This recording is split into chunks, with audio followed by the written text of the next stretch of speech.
সৌনকের মন আর আমার ওপর নেই গো, ওর বাইরে মন চলে গেছে, কোনো অন্য মেয়ের সঙ্গে ওর প্রেম চলছে। কার? এর এর অন্য মেয়ের উপরে মন চলে গেছে? আর এর তো দেখেই মনে হয় মেয়ে। বলো কি? আরে হ্যাঁ, ঠিকই বলছি আমি। না হলে এরকম চেস্ট কাদের হয়? কি করব, সেই জন্য একটু সবসময় টিপটপ করে সেজেগুজে থাকার চেষ্টা করছি।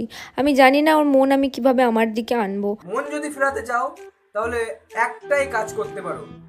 আহ, তুমি ছেলে হয়ে যাও আর ওকে মেয়ে বানিয়ে দাও। না মানে ওর তো মেয়েদের মতোই, মানে মেয়েদের ছাড়া তো কম না ওর।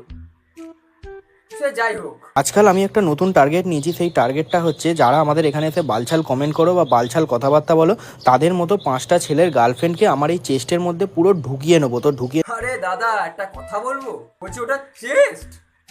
হ্যাঁ, ওটা চেস্ট না কোনো বৌদির।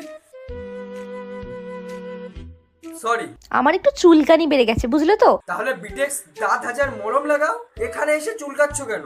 একটা পাবলিক প্ল্যাটফর্মে এখানে এসে চুলকাচ্ছ? শালা আমারও মাঝে মধ্যে মনে হয় যে আমি কি পাপ করেছিলাম যে এদের ভিডিও চলে আসে। শালা শুয়া। কন্ট্রোল।